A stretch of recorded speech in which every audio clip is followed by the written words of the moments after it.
The Department of Veterans Affairs Office of Information and Technology is working to enhance veteran experience on the customer end. Todd Simpson is the Deputy Assistant Secretary for DevSecOps at the VA's Office of Information and Technology. Todd, welcome to the program. Thanks for having me. Can you start by just giving us a simple definition of DevSecOps and what its benefits are? So DevSecOps means two things to me at the VA. First and foremost, DevSecOps is a set of software development practices and the principles that kind of guide us in the delivery of our development practices. But DevSecOps is also the name of my organization.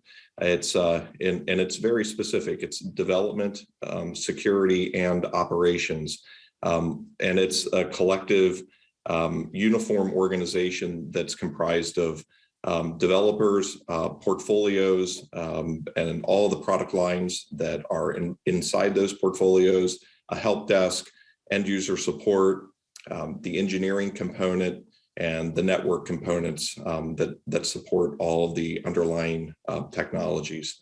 So it's a collective organization that delivers DevSecOps. How does that Office of DevSecOps and the benefits that you get from that software, those software principles, actually trickle down to the end user, the veteran? So bringing everything together into one house kind of allowed us to build stronger relationships with our customers. We implemented, as I said, we have these portfolios. We have 5 portfolios and 33 product lines.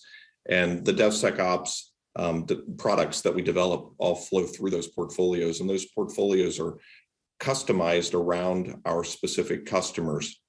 So we get closer to their needs and wants when we're actually rendering deliverables, and it allows us to do better service transition, so that when we do a release in one of our portfolios, that release is communicated across the whole of the organization. And DevSecOps at the VA is about 90% of the FTEs and the budget. It's just over $4 billion in spend under the umbrella of DevSecOps. So when I talk about delivering end-to-end services and service transition, it really does encompass most of what we do in IT at VA. And again, I can't underscore enough that connected tissue to where we do a release, and then our end user support people that are kind of the boots on the ground are watchful for anomalies that may be traced back to an epic or a feature that was released over the weekend. So being mindful of that, they can do quicker cause and effect analysis, get the ticket triaged, get the notification out to the end user community, and then we can start the resolution process that much quicker. You know, Todd, I wonder what's involved in switching from the old way or the traditional way of doing software development to the DevSecOps way, especially in a large organization like the VA. Is it mostly a technical switch, or is it really a cultural switch?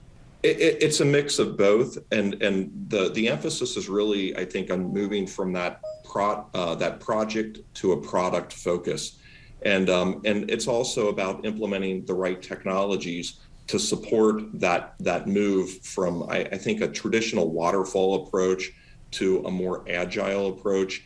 And that is one of the tenets of how we operate. We do scaled agile. We do our releases in program increment planning sessions. We prioritize the features that we release around the budget and the customer's needs. So we have that connectivity back to the customer, but we're not typically following a scheduled pattern of release or an integrated master schedule. And culturally, I think that is the biggest shift, where we don't just have a big pool of project managers that we assign projects to. Everything is pretty much in lanes that are dedicated to delivering to the customers. And I'll just say that from a transformative standpoint, I think that the realignment of the DevSecOps organization was definitely the largest reorganization that I've ever been a part of. But when I arrived at the VA some 20 months ago, the pillars that I articulated in development, security, and operations were they were siloed, and it was only DevSecOps in name. So I spent most of 2021 bringing the organization under a holistic umbrella, and really kind of cementing that structure. And that was a cultural shift like nothing that I've been through before. But we complement the cultural shift with lots of engagements. We have monthly DevSecOps days. I have monthly town halls. I have an office hours session with all of my staff, some 7,000 FTEs and another 7,000 contractors.